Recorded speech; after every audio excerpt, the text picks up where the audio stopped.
महफिल मिलाद का हरगिज़ मकसद ये नहीं कि आप रंग बिरंगे कपड़े पहन के आ जाएं। बाकायदा तौर पे खवातीन के रुबट्टे बांध के आए होते हैं सरों पे नात पढ़ने के लिए। स्टेज पे बैठ के जो ड्रामा ये लोग करते हैं, वो खुदा के बंदो, तुम अल्लाह रसूल की बारगाह में आए हो या सेल्फियां लेने के लिए आए हो? अजीब मजाक बना रखा है महफिल मिलाद को इन्होंने। इनकी की सारी तवज्जो जो है वो माल जमा करने, शोहरत हासिल करने, अपनी आवाज का जादू जगा के लोगों की जेबों से पैसे निकालने और पैसे बटोरने पर सारा जोर होता है। एक मुस्तनद आलिम दीन, शेखुल हदीस, शेखुल कुरान, बुजुर्ग आलिम दीन बैठा वाज़ो नसीहत कर रहा होता है, इन लोगों के चेहरे मुरझाए होते हैं, ये सुनना गवारा नहीं करते। अगर खुदा ना खास्ता इनको बैठना पड़ जाए तो इनके लिए वो वक्त इंतहाई मुश्किल वक्त होता है कि ये कुरान हदीस की बात सुन लें। ये तो बातिन के लिहाज से इंतहाई मकरूह किस्म के लोग हैं। कोई पढ़ा लिखा बंदा आके हमारी महफिलों में नहीं बैठता। ये वेलों के पुजारी हैं सारे, ये सेल्फियां लेने के लिए आए बैठे हैं स्टेजों पे। गुज़िश्ता दिनों पाक पतन के जिस बेहुदा और बदकलाम और बदजुबान शख्स ने हुजूर मुफ्ती आजम पाकिस्तान मुफ्ती मुनीबुर रहमान साहब के बारे में बात की, मैं पूछता हूँ कौन सा कोई अस्पताल तूने तामीर किया इंसानियत की खिदमत के लिए? मैं कहता हूँ इन पूछो इन बदकलाम लोगों से, इन दाढ़ी मुंडों से, इन बेनमाजियों से, बदबख्तों से, इन बदनसीबों से जो शर्म नहीं करते अल्लाह रसूल की, अल्लाह रसूल का नाम लेके झूठ बोलते हैं। मैं उलमा से भी कहता हूँ, मशाइख से भी कहता हूँ, ये वक्त है खड़े होने का। अब मजीद ये चीजें बर्दाश्त न करें और यकआवाज होकर पूरी कौम की इस बुनियाद पे तरबियत करें। मोहम्मद शाहजेब हैं अमेरिका से, कहते हैं सन 70 में मेरे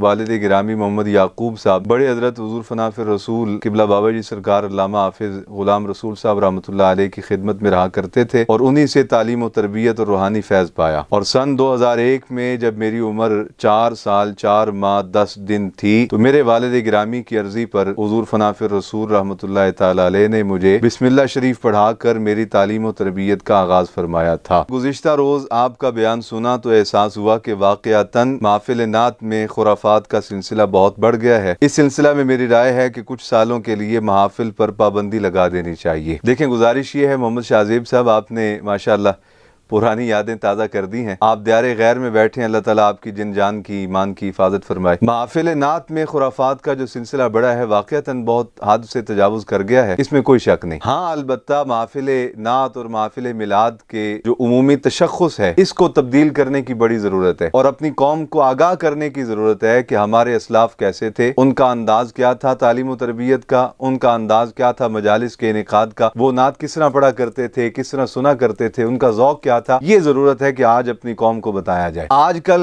जो दाढ़ी मुन्ने, लुच्चे, लफंगे और लफंटर और बीबियों के रंग परंगे रुबट्टे सरों पे बांध के नाते पढ़ने वाले लोग और महफिल नात के लिए लंबी लंबी डिमांडें करने वाले, इन लोगों की इस्लाह की जरूरत है और अपनी कौम की इस्लाह की जरूरत है कि महफिल मिलाद जो है ये अल्लाह रसूल के साथ ताल्लुक कायम करने का एक जरिया है। नबी अकरम सल्लल्लाहु अलैहि वसल्लम की तालीमात को दिल में उतारने का एक जरिया है। देखो, कोई शख्स अपने घर से रवाना हो इस्लामाबाद जाने के लिए तो लाहौर स्टेशन तक पहुंचने के लिए उसे कोई ना कोई रिक्शा, कोई सवारी की जरूरत होगी जो उसे घर से लाहौर स्टेशन तक पहुंचाए। जब लाहौर स्टेशन में पहुंच गया, अब गाड़ी में बैठ गया और सीधा इस्लामाबाद तक सफर उसका आसान हो जाएगा। इसी तरह वाज़ो नसीहत, क्योंकि इल्मी नुकात होते हैं, अदक मसाइल होते हैं, शरई अहकाम होते हैं, उनको समझाने के लिए पहले कुछ ना कुछ कुरान मजीद की तिलावत के जरिए बरकत की जरूरत होती है। आका अलैहिस्सलाम की नात मुबारका के चंद अशार के जरिए बातिन की सफाई की जरूरत होती है। सो जब महफिल मिलाद में आया मुकद्दसा की तिलावत हो गई, नबी पाक सल्लल्लाहु अलैहि वसल्लम की मुख्तसर नात शरीफ हो गई, तो गोया दिल जो है वो नसीहत कबूल करने के लिए तैयार हो गया। तो मुख्तसर जिक्र, तिलावत और मुख्तसर नात के बाद कुरान हदीस का बयान होना चाहिए ताकि जिक्र, तिलावत और नात के जरिए ज़ौक़ पैदा हो जाए तबीयत में और फिर वाज और नसीहत के जरिए जो शरीयत के अहकाम हैं, मसाइल हैं, आदाब तरीकत हैं, आदाब दीन हैं, आदाब शरीयत हैं, उनको समझना और उनको अपनाना और दिल में महफूज करना आसान हो जाए। महफिल मिलाद का मकसद तो ये है, महफिल मिलाद का हरगिज़ मकसद ये नहीं कि आप रंग बिरंगे कपड़े पहन के आ जाएं। जो रंग खवातीन इस्तेमाल करती हैं लिबास के लिए, आप वो लिबास पहन के आ जाएं, वो रंग पहन के आ जाएं। मैंने बाज़ औक़ात देखा है बाकायदा तौर पर खवातीन के रुबट्टे बांध के आए होते हैं सरों पे नात पढ़ने के लिए और फिर स्टेज पे बैठ के जो ड्रामा ये लोग करते हैं, कई बार देखा है,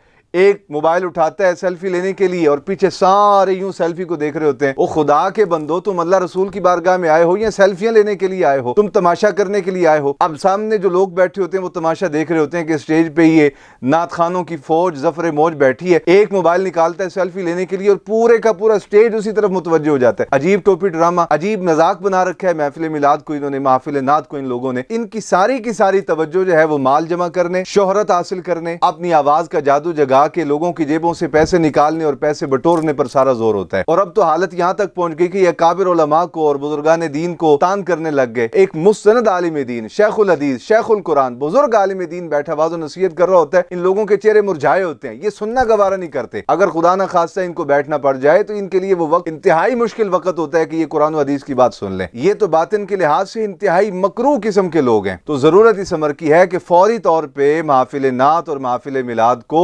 शरीयत मुताहरा की रोशनी में दुरुस्त किया जाए। जो इसमें खुराफात पैदा हो चुकी हैं उनको खत्म किया जाए और इसको संजीदा बनाया जाए, बामकसद बनाया जाए, बामाना बनाया जाए। महफिल मिलाद में आके बैठने वालों के लिए उस महफिल मुबारका को इतना बाबरकत और बामकसद बना दिया जाए कि वहां लोग आके बैठे तो उनके दिल नरम हो जाएं, उन्हें गुनाहों से नफरत हो जाए। जबकि यहाँ आके लोग बैठ के तो दीन से बेदार होके जाते हैं। कोई पढ़ा लिखा बंदा आके हमारी महफिलों में नहीं बैठता। क्यों नहीं बैठता? इस वजह से कि वो कहते हैं कि धमा चौकड़ी में चाह रहे हैं, ये वेलों के पुजारी हैं सारे, ये सेल्फियां लेने के लिए आए बैठे हैं स्टेजों पे। इन लोगों ने संजीदगी खत्म कर दी और अब तो बेबाक हो गए। बुजुर्गान दीन पे तानो तशनी शुरू कर दिया। गुज़िश्ता दिनों पाकपतन के जिस बेहुदा और बदकलाम और बदजुबान शख्स ने हुजूर मुफ्ती आजम पाकिस्तान मुफ्ती मुनीबुर रहमान साहब के बारे में बात की, मैं पूछता हूं, तूने 30-35 साल से पैसा कमा रहा है महफिल मिलाद से, बताओ आज तक तूने कौन सा एक दीनी काम किया है? कौन सी मस्जिद बनाई है? कौन सा मदरसा बनाया है? कौन सा कोई अस्पताल तूने तामीर किया है इंसानियत की खिदमत के लिए, कोई दीन की खिदमत के लिए, कोई किताब छपवाई है? बताओ तुम्हारा क्या कारनामा है दीन की खिदमत के लिए? और अगर देखा जाए हुजूर मुफ्ती आजम पाकिस्तान मुफ्ती मुनीबुर रहमान साहब की जात को, तो उनकी बकिया सारी नेकियां एक तरफ, एक नेकी जो लाहौर से मुफस्सिर कुरान अल्लामा गुलाम रसूल सईदी साहब रहमतुल्लाह तआला अलैह को हुजूर मुफ्ती आजम पाकिस्तान लाहौर से ले गए और कराची अपने पास रखा और फिर उनकी इतनी खिदमत की कि उनको दुनिया का कोई और गम बाकी रहने ना दिया और उन्होंने डट के अल्लाह और उसके रसूल के दीन की खिदमत की। बुखारी शरीफ की शरह लिखी, मुस्लिम शरीफ की शरह लिखी, फिर गालिबन 13 जिल्दों पे मुश्तमिल कुरान मजीद की आली शान तफसीर लिखी, अंबार लगा दिए दलाइल के, तिबियानुल कुरान। और फिर उसके बाद मौजूदा दौर के जो फितने पैदा हुए, मुल्हिदीन वगैरह और इस तरह के बातिल अकायद रखने वाले, इनके रद्द के लिए एक और तफसीर कुरान लिखी, तिबियानुल फुरकान। मैं कहता हूँ हुजूर मुफ्ती आजम पाकिस्तान का ये कारनामा ही सारी नेकियों से बड़ा है। मुफ्ती आजम पाकिस्तान की बकिया सारी मसाई जमीला एक तरफ, अल्लामा गुलाम रसूल सईदी साहब को लाहौर से ले जाके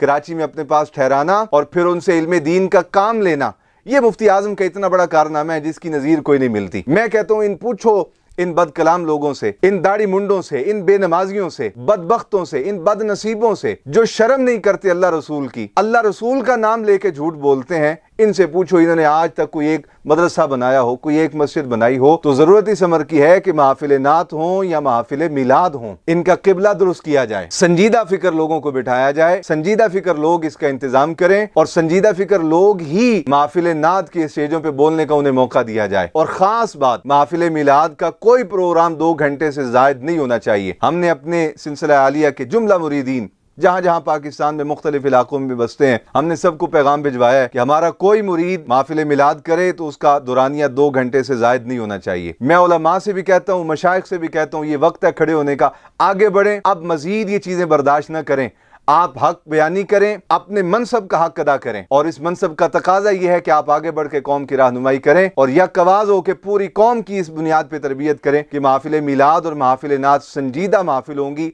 तरबियती महफिल होंगी, जिससे कौम का तज़किया होगा, जिसमें दिल साफ किए जाएंगे, जिसमें रोना सिखाया जाएगा, जिसमें अल्लाह रसूल का इश्क मिलेगा और जिससे इंशाअल्लाह ज़ाहिर और बातिन की तहारत और पाकीज़गी नसीब होगी। अल्लाह रब्बुल आलमीन आले सुन्नत की हालत ज़ार पे रहम फरमाए और हमारे उलमा व मशाइख को आगे बढ़ के आवाज़ उठाने की और इस अमली काम में आगे बढ़ के जद्दोजहद करने की भी तौफीक अता फरमाए और मेरी कौम को हमारी गुजारिशात पे अमल की तौफीक नसीब फरमाए और ऐसे गिद्दों से और ऐसे बदमाशों से और ऐसे लफंगों से अल्लाह रब्बुल आलमीन आले सुन्नत को और अहले सुन्नत व जमात के स्टेजों को महफूज रखे। अस्सलामु अलैकुम व रहमतुल्लाहि व बरकातुहू।